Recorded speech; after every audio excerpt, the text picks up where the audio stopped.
Okay. Hello, everyone. My name is Lane Porter. I serve on the Caris Board of Directors, and I'm a senior at Agnes Scott College. It's my pleasure to welcome you all tonight to the virtual space of Caris Books and More, the South's oldest independent feminist bookstore. We're gathered tonight to welcome authors Jen Winston and Dr. Devon Price in celebration of Winston's new book, Greedy, from Notes from a Bisexual Who Wants Too Much. First, I'll introduce our conversation partner, Dr. Devon Price, who uses they, them pronouns. Dr. Price is a social psychologist, writer, activist, and professor at Loyola University of Chicago's School of Continuing and Professional Studies.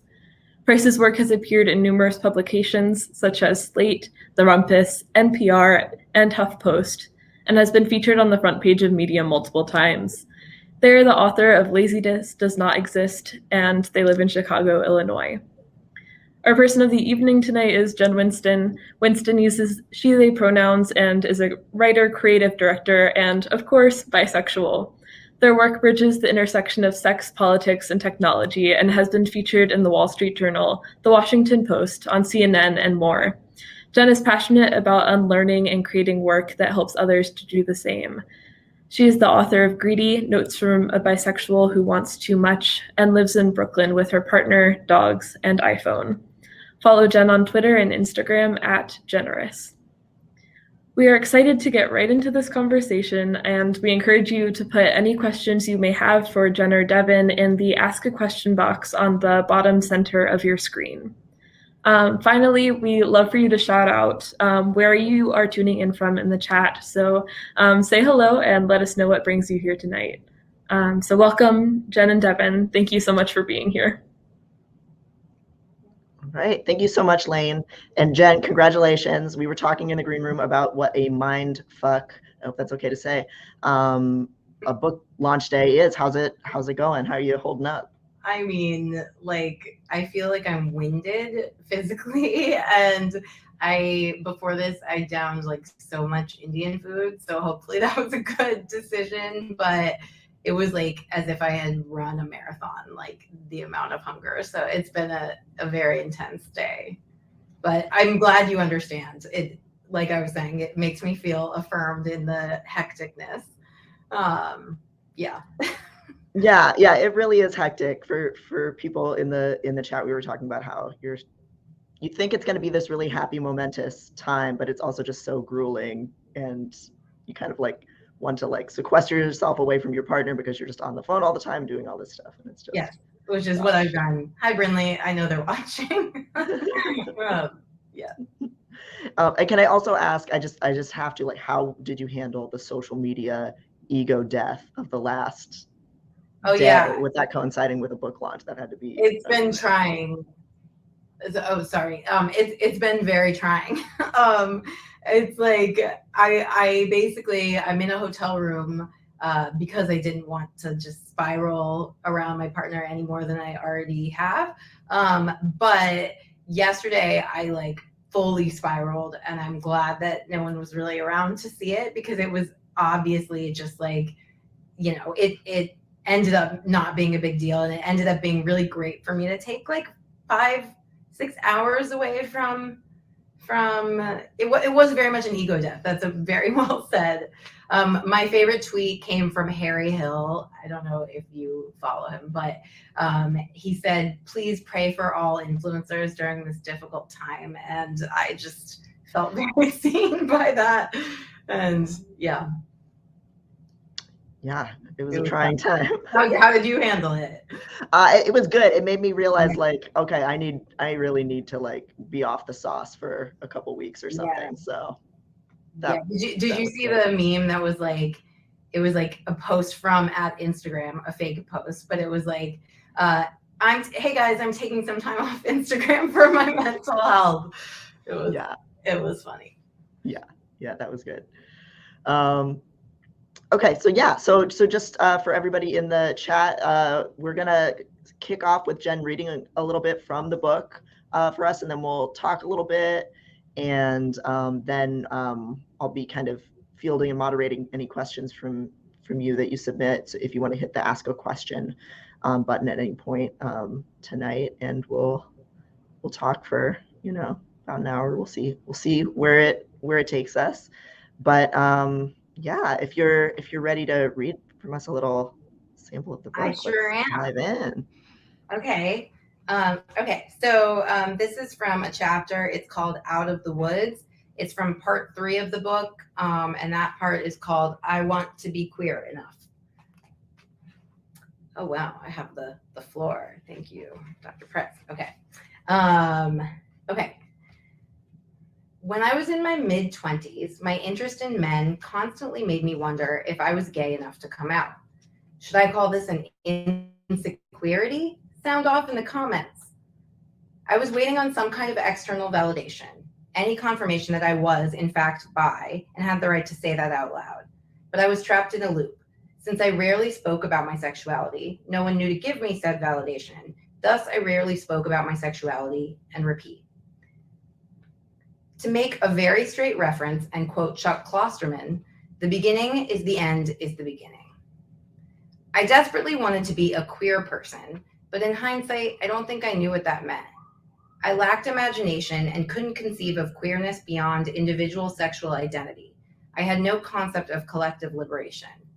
I didn't understand that even on a personal level, queerness is not an endpoint, but a practice, a process of self-interrogation to hold us accountable for growth and push us toward a better world. I also later learned that being white and queer means sitting at a unique intersection of oppression and privilege.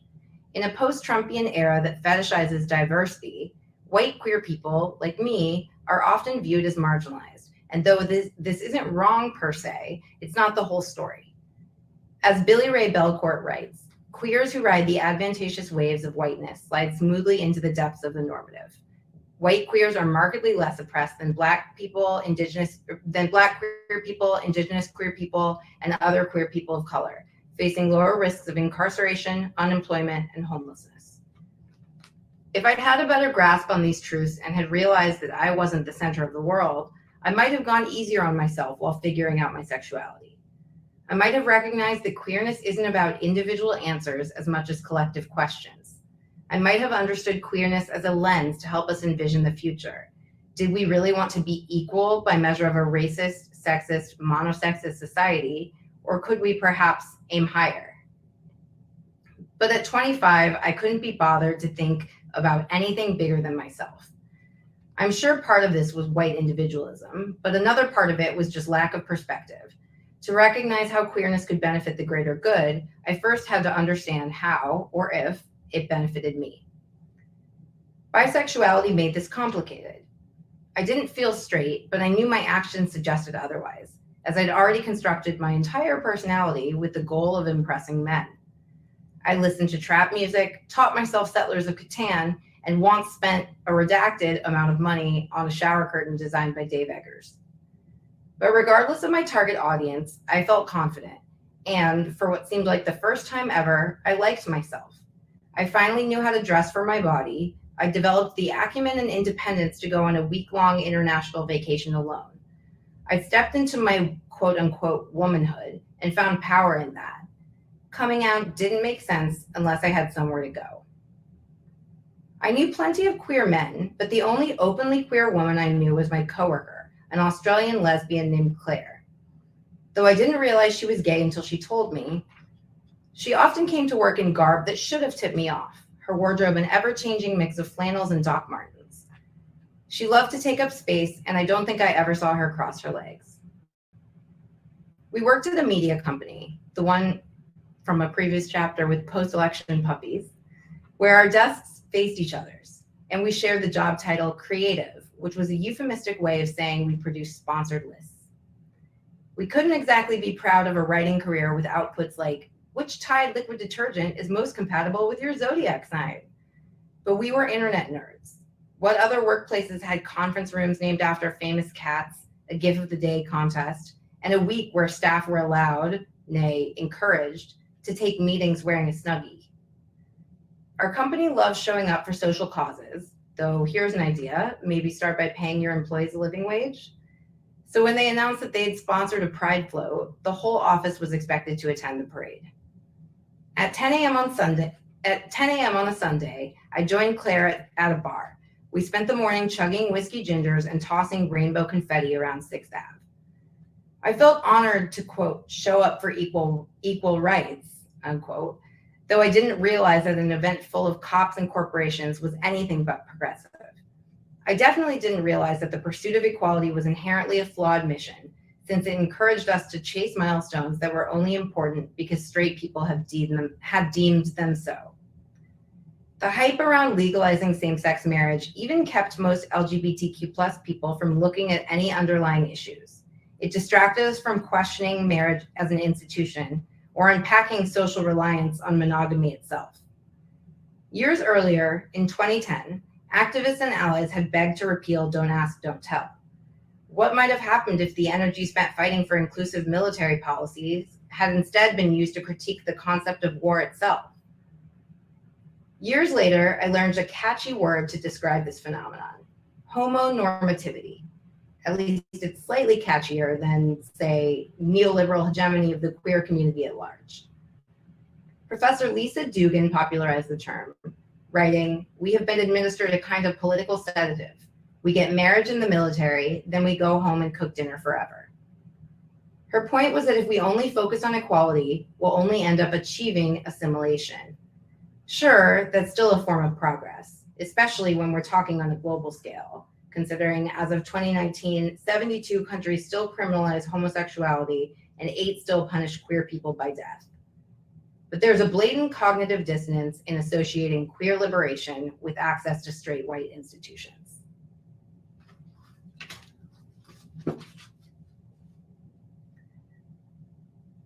And yay. Sorry, it took an awkward amount of time to disappear. Okay. I'll dance next time. Yeah. I'm really glad you chose that passage, because one thing that I did write down in terms of questions and things I wanted to talk about that I think it kind of connects with is, well, I guess just to take a step back, talking about this this self-defeating feedback loop when you're kind of like in the closet and not talking to other people about it and just kind of interrogating it for yourself, and how collective liberation and actually like being in community with other queer people is there's no way out. You can't think yourself out of not needing that, right? Like that's like the actual solution. And one thing that really comes through in the book that I really enjoyed was how you illustrate like queer friendships, and how a variety of queer friendships with people across a variety of different identity lines, your roommates, you know, queer men, gay men, bisexual men, women that you worked with, like how that really helped kind of carry you through a lot of this process. And I think really, because we always find each other even before we know who we are, right? It really kind of like helped get you to the place you needed to be. And in a sense, you were already there even before you were there. You know what I mean? So I don't know if you want to talk any more about that and that element of it in the book, Sure. But yeah. Yeah, I think you have 2 points. I mean, part of the reason that I think finding the community was so important for me is because this essay, the essay that I just read from, to me, I guess I love memoir, and I've always written memoir, like even like in secret, like because I didn't want anyone to know that I was like, I guess, so self-involved that I wrote memoir, even though now I know that it's much more profound of a medium than that. But I definitely had some qualms about writing a memoir about bisexuality, which is something that like there are privileges that come with, you know, being in a relationship that presents as straight often.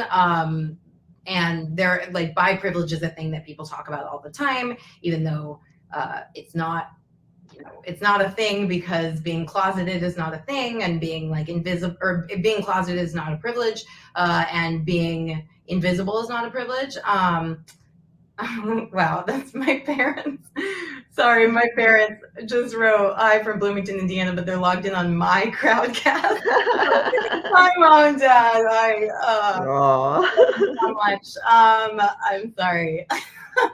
But I really wanted to make sure that I addressed that, because in my coming out journey, it was so important for me to be like, oh wait, like queer liberation has nothing to do with me.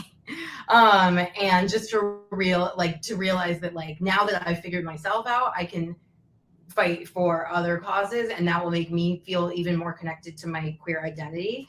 And so it was almost about finding a community in a broader sense, like in a mission driven sense, as opposed to the friendships, which I'm really, really happy you picked up on that, because there's one of the earlier essays, it's called Dating and Walking. And it's about my roommates and like this shitty apartment that we lived in.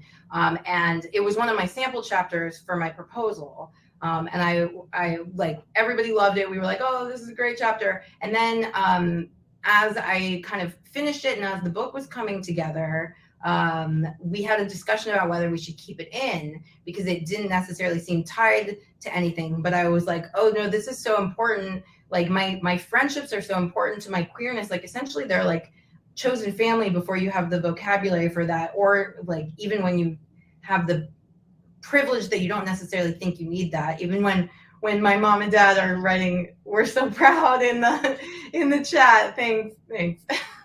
But you know, even when you don't necessarily need chosen family in the sense of like you have a happy home, you know. And I think there's a lot of like self gatekeeping that we do from all of these things related to queerness, like to certain identities, like to bisexuality as a named identity. I never thought I deserved it. I didn't think I deserved the concept of chosen family, even though that's totally what I had and what I had created. And I mean, I absolutely think my friends are my family, and I'm really glad you picked up on that. Yeah, I feel like it really does just like carry through the book in such a wonderful way, where it's like, you know that you're gonna like make it, but even through a variety of different experiences and like figuring things out, and just like those layers of like self-denial and telling yourself that you don't deserve certain labels, or that you don't get to deserve to like try certain things. Like there's just this little like buffeting of like, you have a connection to the culture, the community, the history, who you are, and like. Yeah, and I mean, it was so nice to just like kind of open my eyes and be like, oh my God, that's like been around me my whole life. Like once I started realizing like what being queer is, I was like, oh God, I've been like really queer for like a long time. And I just like was unaware that that was like why I was different, I guess. And I just never felt deserving of that vocabulary. And I know that like another thing I kind of wrestled with throughout this book is like, labels are both like very freeing and very like restricting. And for me, I needed to the word in order to like I needed the word bisexual in order to like know who I was. I needed to like learn that term wasn't binary and that it wasn't like mutually exclusive to pansexuality. Like I needed to know that until I could like feel comfortable like claiming that identity broadly. But I feel like I'm kind of getting to the point where I like don't need the word anymore, which is what you want to work toward. I guess I'm not supposed to get there until the end of my book tour. But I think really talking about bisexuality and using it as a lens, I'm like, oh, I don't, it was like a stepping stone to like a sense of queer selfhood that I now firmly feel like I have. That is so fascinating and so relatable. The weird cycles of like stages of like coming into yourself as a queer person, where I remember when I was like freshly out as trans, and I was like going to a lot of like genderqueer like groups, like we would always have these perennial discussions where someone would be like, well, why don't we just like not have any of these labels? And that would make me so incandescently mad, because I was so attached to my labels, like they were such a life raft when I first was figuring out who I was. And you need them, and then it's like at some point sometimes you don't as much, or your relationship to them changes. Totally. And I mean, honestly, with like even with the term like non-binary, like there's so much discourse around that term, and like does that term reinforce the binary? Like is gender queer the better version of non-binary. And like, I mean, I'm just starting to like comprehend my non-binariness, and I'm like I like need that word so badly right now. Like I don't identify as genderqueer, and I like can't yet, and I like don't know that I'll ever be able to, because to me like there's so much connotation associated. You know, you see one meme that puts it one way and you're like, that's what it is. And so it's just much harder to just live to live in your truth and like let those words find you organically, I guess. Life raft is very well put. For so long, that's what bisexuality was for me. And yeah, I like whenever people would be like, oh, I just, you know, I prefer the term queer, I'd be like, okay, like sure, like I think what you're saying is the correct answer, but like I don't agree with it, like when people would say that. So yeah, even though there's no correct answer, I should clarify, of course not, but that answer felt more right to me. Like I don't need a label is like who I wished I had been. Yeah, but we put so much pressure on the labels to somehow like fix like millennia of like cissexism and like heteronormativity. Like going to the non-binary example of like, does that word reinforce the binary? Like, how are we gonna blame that word just because it has like binary in it for the fact that it's like grappling with like the reality that created the need for it? You know what I mean? And I feel like bisexuals get that too, to like a very extreme degree of like, you need to justify this word and show that it's perfect and you have like the perfect definition of it. And it's just so scrutinized when it's like, okay, but why are we in that situation though? Like, you know what I mean? Like, and it's like, doesn't everything else enforce it too? Like, doesn't like in terms of gender, like woman and man reinforce the binary? Like, I mean, not that those are like even on the same podium, I guess, but yeah, like with bisexuality, even with like with pansexuality, like it has transphobic roots as well, which I just learned in the origin of the term, because it like had some sort of transphobic separation of like trans men and cis men in the definition of bisexuality. Like it was created to encompass, that was one component of its history. But I mean, yeah, it's these fluid identities people struggle with their precise meaning, because we still want precise meaning, which is the whole point, is to avoid that. Right. Yeah. Yeah. And like, you know, like bisexual was like a mental illness label originally, right? Like, so like they all have bad histories because it sucks being a queer person and trying to understand yourself. And we've like all been historically like pathologized. So it's all, it's all really rough. So there were a lot of like little moments and reflections and insights in your book that like really had never occurred to me before, that I was really like impressed by. And one of them was your kind of explanation for why we have the like bisexuals cuff their jeans and can't sit in a chair straight kind of stereotype. Because those stereotypes I was always so baffled by, because I was like, oh, they're just so generic. They could be true for anyone. Why is that the iconic like bisexual online like stereotype? And you kind of write a little bit in here about how that's actually kind of part of why those things become the icons of bisexuality. Can you talk a little bit about that? Yeah, I'm also glad. I was like, this is a profound thought that I have. So I'm really happy that it felt that way for you, because I thought I was really proud of myself when I came to that conclusion, because I was realizing that like everyone is bisexual, which is like something that people obviously say a lot. Many people have said it to me throughout my book process when I've said I'm writing a book about bisexuality, and it always makes me feel bad. And I realized that it made me feel bad because it just completely dismisses any experience that I'm having as like something that doesn't need to be talked about. And like that had been kind of an undercurrent through my whole life, was like, everyone's bisexual, you don't have to talk about it. Like, it's not a big deal. And I mean, all of those memes, one day I was just like, really, I had this essay before.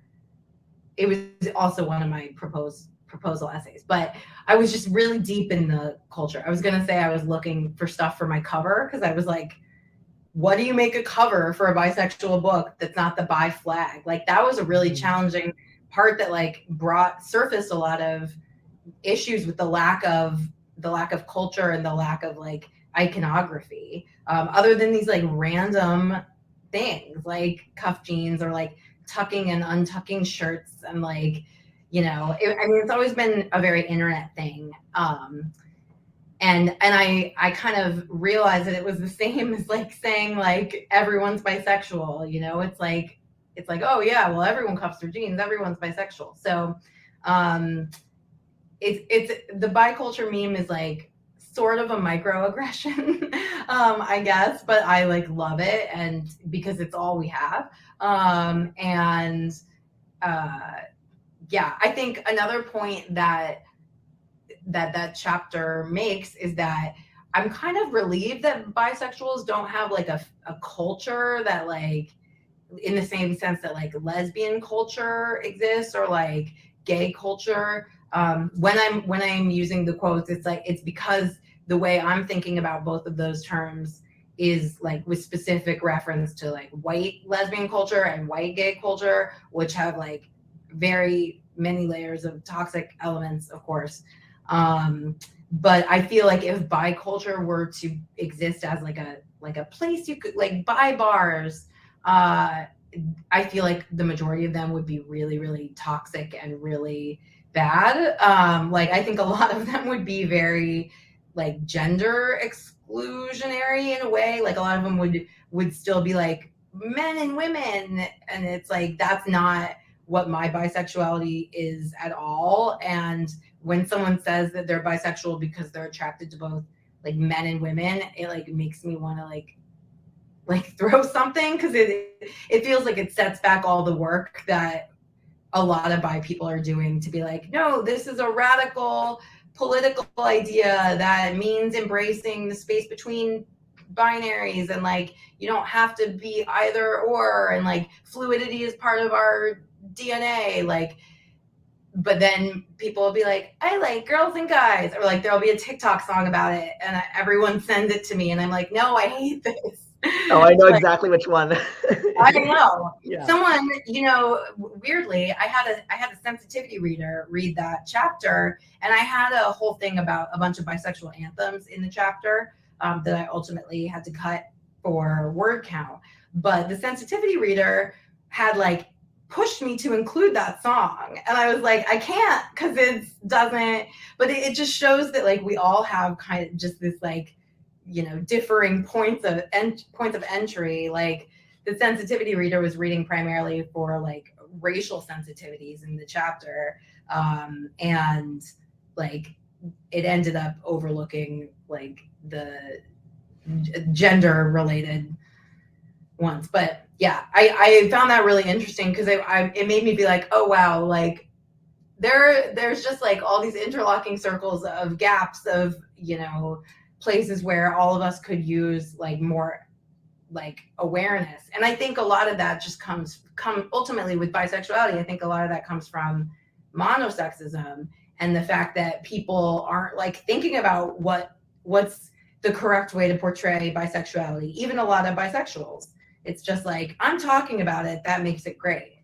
But it's really important to me that I mean, that's part of the reason I wanted to write this book in the first place, was to like clear up a bunch of shit that had made me not want to come out.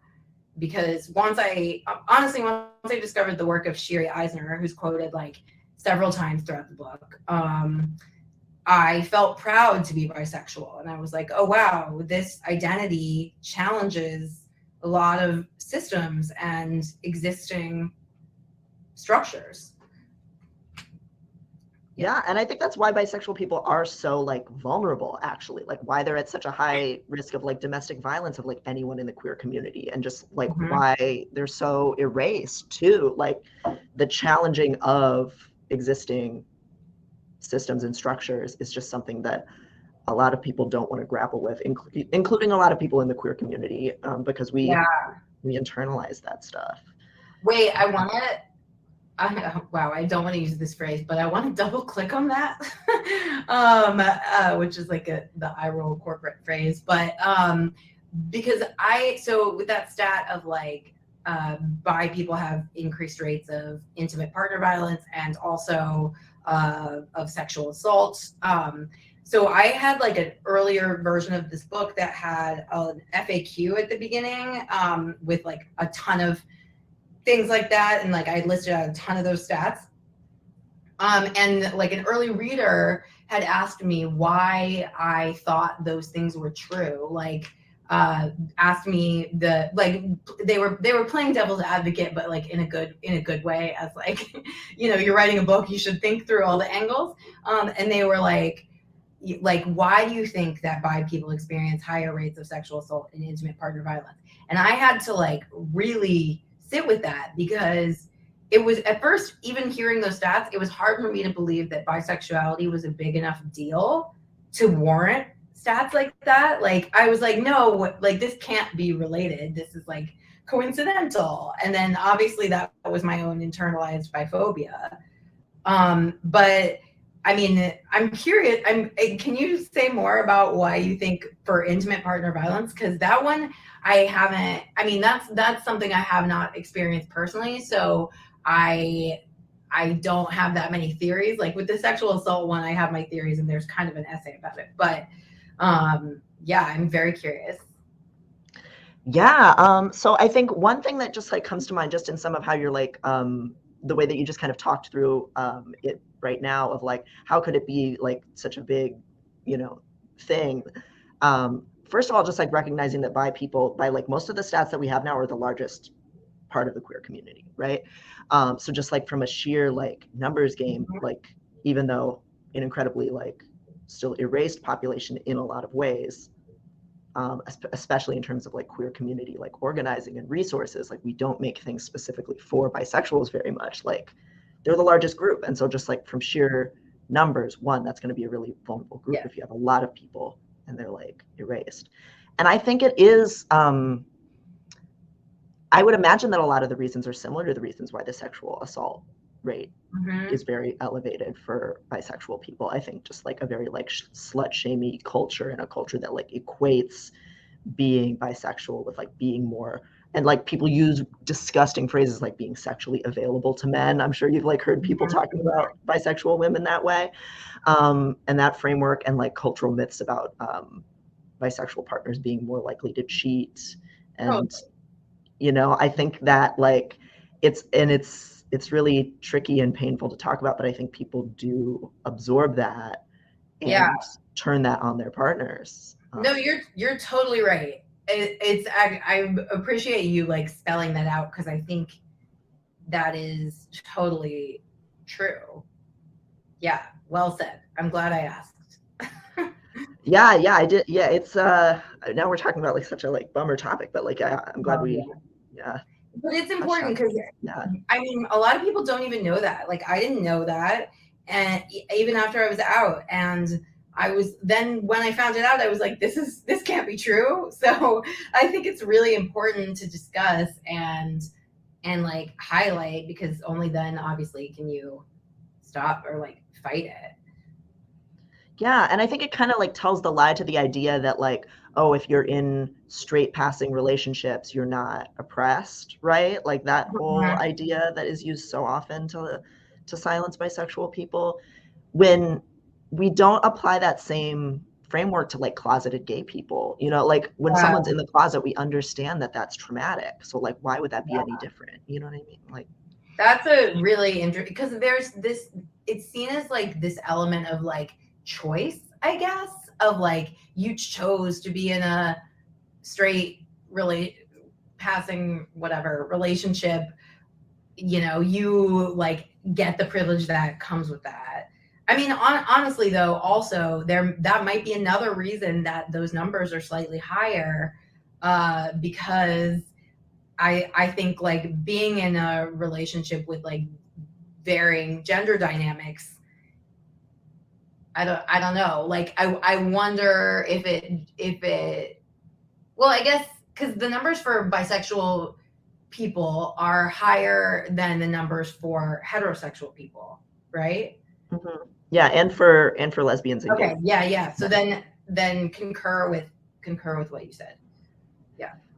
Yeah, I think there's something going on there where, like, people can tell, just like as a lot of closeted queer kids get bullied before they even know what they are. Like, I think Yep. Totally. we're And there's vulnerable. a threat, like the same with, I think I've heard Alok Vade Menon talk about this a lot.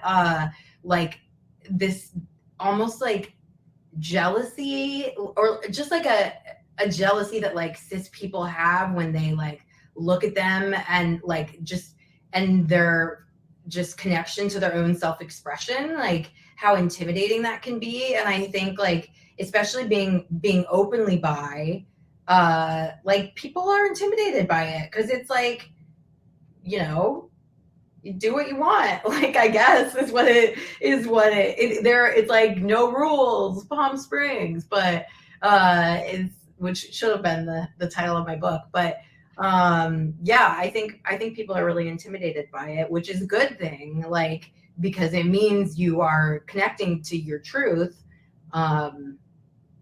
Yeah. Yeah, and that goes back to the, like, the dismissive, like, everyone's a little bisexual comment, Mhm. because as horrible and intended to invalidate as that comment usually is, like, some of those people who say that, Yep. they need to sit down and think I for a used to minute. say that. I mean, I used to say it. I'm like, I am bisexual. So I totally agree. It's like, if you're saying everyone's bisexual, it's like, oh my God, congrats on coming out. Like, basically, because I mean, yeah, I do think and it's not in a way that like, oh, every homophobe is gay. It's like in a way that it's like that's a thing that you think when you're bi because you notice it, and like it is prevalent a lot of places. And I think a big other shift there, which Shiri's work really helped me understand, is the difference between bisexuality as an identity and bisexuality as a behavior. In media, it's like often portrayed as a behavior, or like, like Kalinda on The Good Wife, like goes and like wrecks a whole case with her bisexuality, but she's not like seen as like a bisexual. Like, it's not, there's no identifying characteristics of it beyond sex and cuff jeans, of course. And so I think like the reductive identities is like another huge reason that I kind of overlooked it as being like an actual thing that I could be. Yeah, and that's such a great point too about the murderous bisexual trope, which you also talk about throughout the I book. kind of love it though. I like don't want it to go away. I saw an article the other day that was like, we need to be done with the murderous bisexual trope, and I was like, no. I kind of like it. Like, I think it's bi culture at this point. I guess we learn to love the things that are like not good for us, but I mean, queer coded villains are so glamorous, and they like go against the grain, so like there's something just so, and maybe it is just like growing up in a generation where that was the only way you could see any queer people on screen, but like, I don't know, I still will always take like a depraved bisexual character or whatever, and identify with them more easily than like a wholesome, like very well, like good representation. But like, same. Same. But I actually think this is I like always quote Shiri's work because it really is what helped me realize that like all these stereotypes of like greedy, confused, promiscuous, like they're not inherently bad things, but like we ascribe bad meaning to them, especially confused. If confused was a better title, that would have been the title of my book, because I think that's the like stereotype I identify the most with, and it's also been the one that's like brought me the most joy now that I think about it. Like, I'm so happy that I've had to like question everything and make intentional decisions. And I think part of that like bisexual chaos, it's like an accurate part of the bi experience, and it's like fun and it's fine, even though it might not fall into place with all the existing boxes that we've set aside. That's really beautiful. That's great, because I've certainly like heard like plenty of apologies kind of being made correctly for the like, why is promiscuous a bad thing? Why is like, you know, greedy a bad thing? And also, you know, sure, not everyone who's bisexual are those things, but also why are those bad things? But like, Yeah. yeah, why can't exploring and ever evolving, like, why And are, it's messy. Like it's yeah, inherently messy, which like in the words of Marie Kondo, I love the mess. I love mess. And I'm sorry, I just keep quoting all these weird memes, but I'm thinking particularly like when people ask me about good bi representation, I always say the show Generation, which I guess just got canceled, which is like heartbreaking. But there's a bi high schooler on the show, bisexual man who like is just a complete like shit show, and like hooks up with like this guy and then hooks up with his sister's friend and then like hooks up with the guy again and then hooks up with a different guy, and it's like that's like relatable to me as a bi person, and I'm glad that the representation is like, you know, the way they're making bisexuality like an identity, and they make it more than a behavior. Like the person is more pronounced than that, the character is, but it doesn't make the like process of discovering your sexuality any less messy. It kind of reminds me of like in the 90s, like when you try to like de-sex all gay men after, or like in the late 80s after the like AIDS epidemic, because that's like what you like, how to show gay representation on screen. And yeah, I mean, I feel like there's been a lot of like bisexuality that's like completely pulled away from all of those, you know. It's like I'm bisexual, and it's like I think we get a lot of this with like the flag, the bisexual flag, and it's like a heartwarming, happy-go-lucky place, but like I never felt like that. I was like, I don't really vibe here, because it felt like it was a de-sexed version of the bi community, and like I'm kind of here for like the sexed version of it, even though like just in spirit, even like yeah. yeah, it's like less like assimilationist. It's not this like, oh, don't worry, Yeah. we're just like, you know, we're just like you, and we're not gonna like, because, Mhm. you know, who wants the like whatever like nuclear family, very like chaste whatever, like some people do, sure, whatever, but like the like oppressiveness of it and the assumption that that's all that you want is, yeah, Yeah, totally. Totally. yeah. So we'll hop to questions in a couple minutes if anybody wants to kind of throw in any remainders into the ask a question button.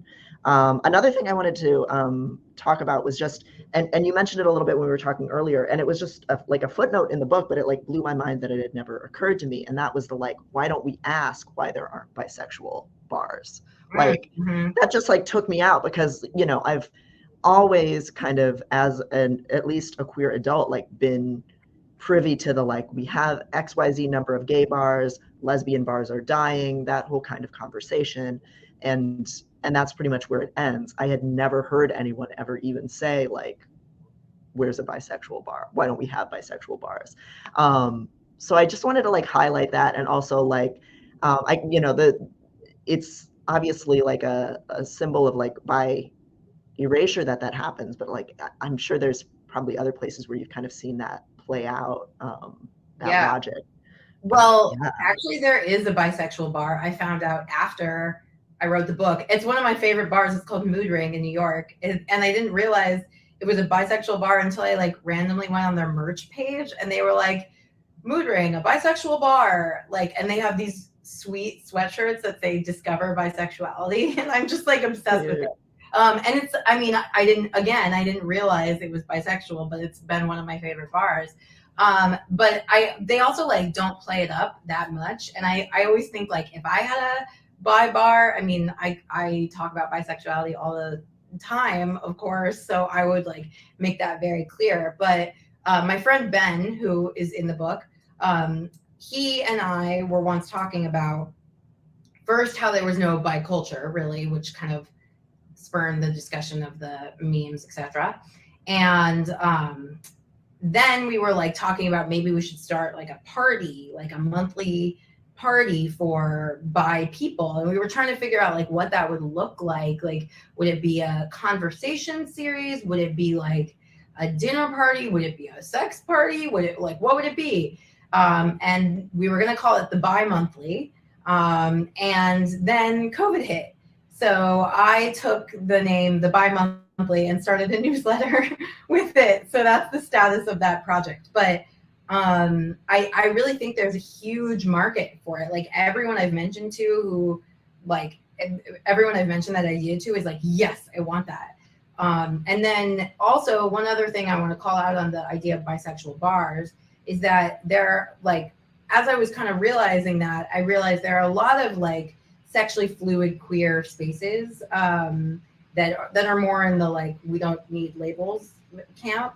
But it's not a coincidence at all that like all of those spaces, most of those center queer people of color and are like anti-colonial mindset, I guess, because the binaries are inherently such a, you know, colonial idea that like they manifest the most in these white spaces, which is like where so much of my insecurity came from. Was like, I didn't even realize it was coming from the whiteness of these spaces as that was like funneling into the binary, like monosexuality of both of them.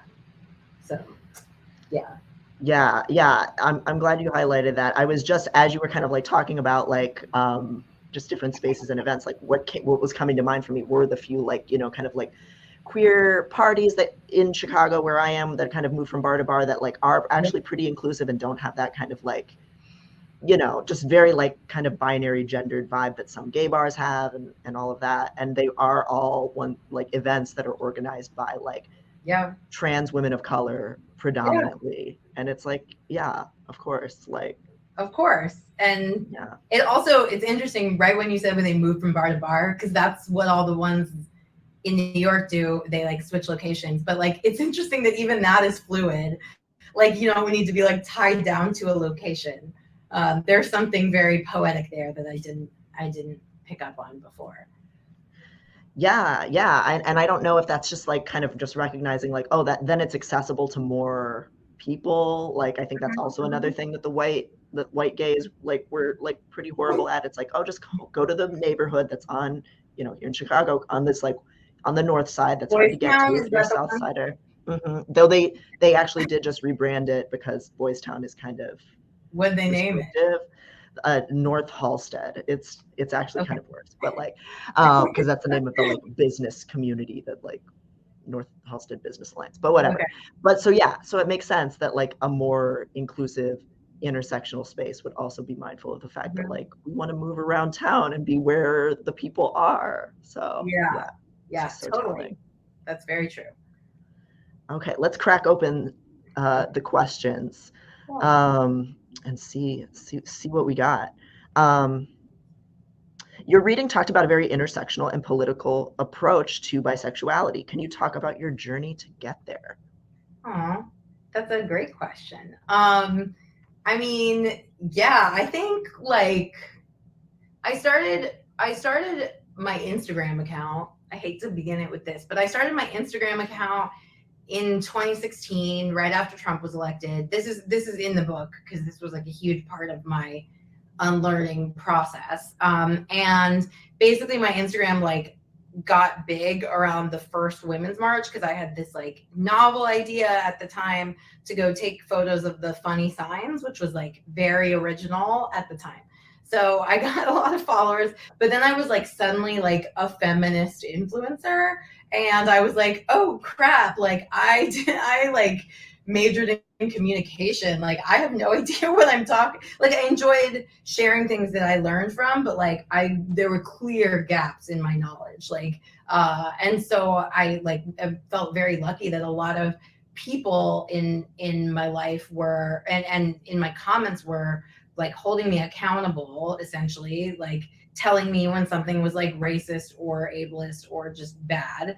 And they would like point me to resources and like give me people to follow. And like, I just learned a lot, like by forcing function of like, being in that position. And I thought several times about giving, like, not using my account and like making it go away.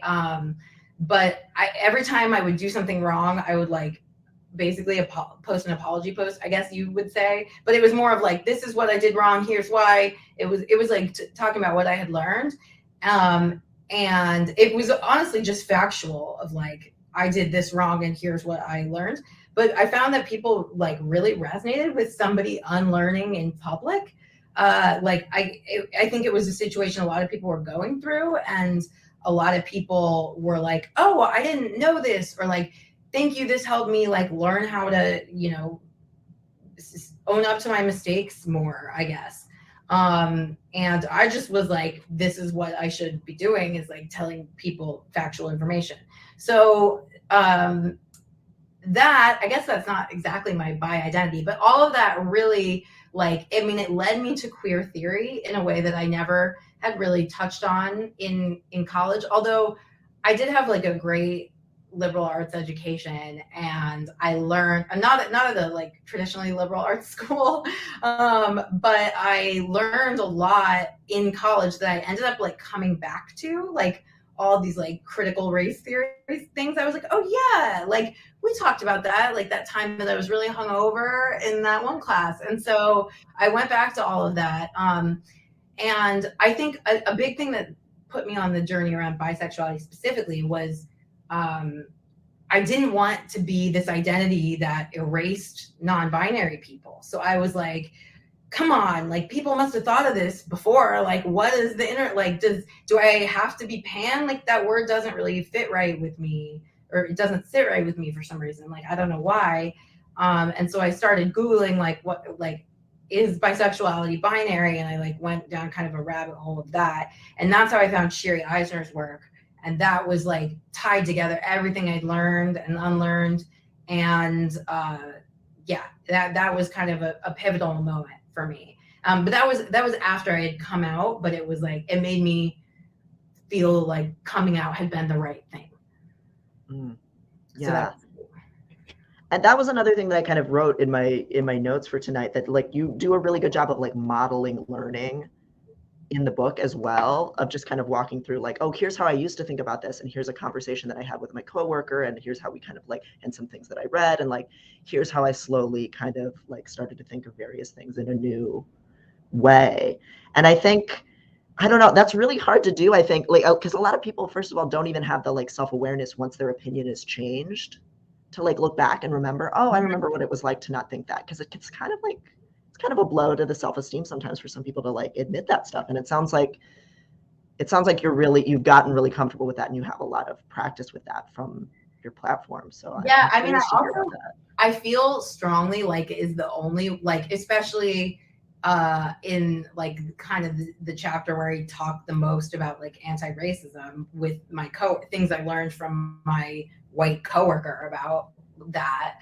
I feel like it's the like owning up to like your mistakes and like modeling them for other white people is like the only way as a white person to show up and talk about this work, because it's like I have been canceled several times, and like one of the times that I will highlight specifically, there are threads that are similar to this. One of the times it was by someone who said that she was a woman of color, and like the issue is heavily documented online. The long story of it was that this person was a white woman who was lying on like Instagram. It was big Instagram drama. But she essentially sent a bunch of white women to like attack me. And the white women thought they were like coming to bat for a woman of color. And the way that they were engaging, this has happened every time. Some of the times that I have been canceled, I have legitimately had to learn things from, and it is like, I'm grateful for those experiences, as difficult as they were. But this time, I noticed that, well, every time, but especially this time, I noticed that the cancellation was so much more about the ability for the people canceling me to perform their like wokeness. And it just, I was like, it just was so heartbreaking because I was like, we're never going to solve any problems if this is how we try to bring people forward. If like, it's so about your ego. Like I mean, that's why it was so sad, was because I was like, I lost all my faith in white women, which is, a misplaced faith to begin with. They're already on thin ice a lot of the time. Yeah. Yeah, I just, yeah. But I think so, like, to me, that's the only way to do any type of social justice work as a person with privilege and not be performative, really, is to like own up to things you didn't know, or just like to be like a very, very powerful resource, and to direct people toward other resources, and just like, constantly be providing information. Yeah, that's such a thing too, the like defensive, like I need to prove that it's when us as white people do that, it's like such a like, I'm not ready to confront my own stuff, so I need to, it's like, I get that I'm your scapegoat, like, for yourself, but it's totally that. And it's embarrassing when you like people in your DMs who are like, do better. And it's like, great. I mean, like, agreed. I want to, you should too. Like, and I did a post that like Kendall Jenner shared, which was like hilarious, but also it went pretty far. And it was about how to talk to other white people about racism. And it's because I see so many white people get like super worked up and like mad when other white people don't understand like racism. But it's like, it shouldn't have been easy for you to learn. Like it's hard to wrap your head around the gravity of those subjects, or else you're not like learning it correctly, like. So my biggest thing is like, you have to be calm. And I mean, it's hard, but like, you have to, the burden of having to be calm and like having to, stay level headed during these very frustrating conversations. Like, that's something that other white people have to shoulder, rather than the people who are like if you're impacted by racism, you should not have to stay calm when talking about it. Like, I never would care if like a person of color was telling me that I did something wrong in a like heated way. Like, that's completely or anyone of like an oppressed group, that's like, you're right. But it's like other white people, like, come on, like, this is the work, is like getting each other. So yeah, I completely strayed from the question. No, it's so good to hear. No, I'm like constantly having that battle also on Instagram of telling people like, okay, if you're not affected by this thing, that's the one situation where you want to tone police yourself, right? Yes, like that's exactly what I say. Yeah. Tone police yourself. Totally. That is what you. Yeah. Agreed. Yeah. So, Instagram. Social media. But I mean, thank you for. I have been so exhausted by doing that work on social media. It's like, yeah, it's a grind. Yeah. Okay, looking at the questions. So this person just says, can you talk about queer baiting? Do you think it can be a valid accusation if queerness is so fluid? I guess they're probably asking about kind of like media representations.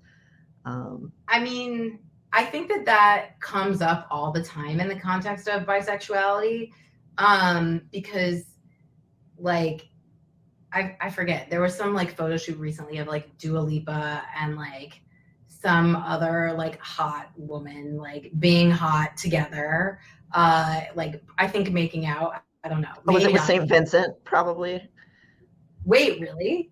Yeah, well, then it's a different level though, because like but I mean, if it was, please send that to me. Maybe it was.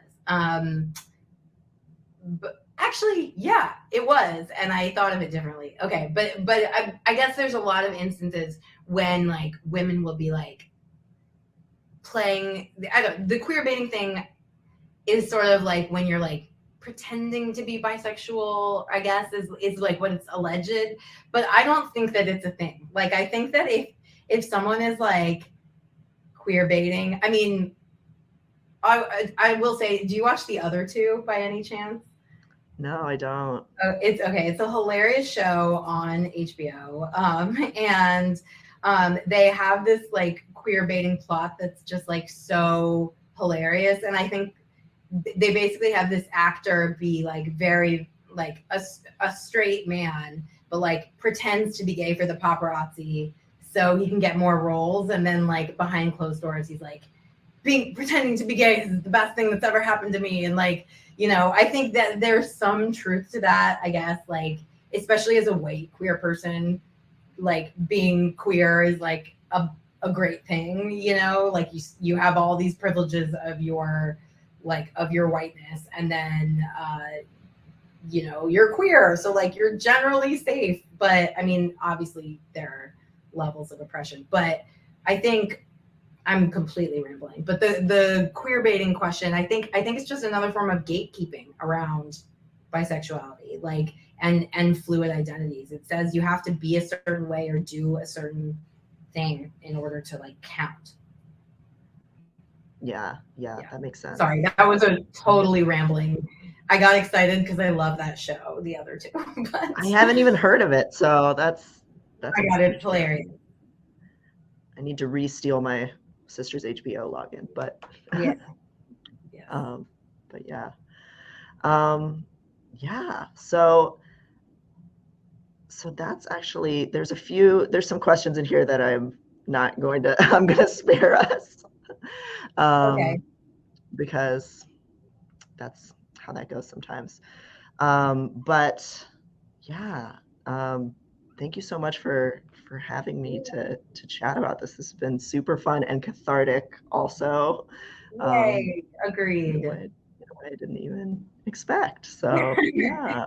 Yay. Well, thanks so much. And I also just want to plug your book because I have it right here. Laziness Does Not Exist. But I'm like halfway through it, and I'm so loving. I just like really need it after the grueling process of writing a book, and I just am really excited to keep reading it and keep detaching myself from capitalism's like what it's told me my self-worth is. Because writing a book, I've never worked so hard in my life, and I'm so happy it's here, but I'm also so glad it's like over. And yeah, so thank you. It was great. Yeah. Yeah, and it's so hard, like making this like beautiful thing that's like a part of your life, and then it's like a product too. It's like a whole. There's so much, and it just disappears into the world now. It's gone.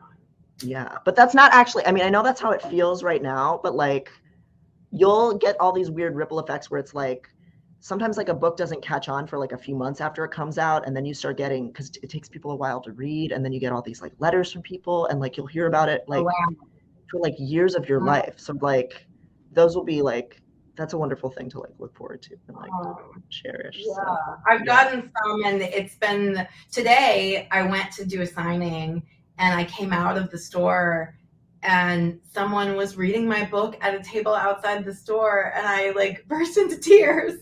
Oh my god! It was amazing. So yeah, oh my god! Yay! Oh, wait, this is the best day. Oh my god, so cool. Yay, Sam, you made my day. You're my go-to story now.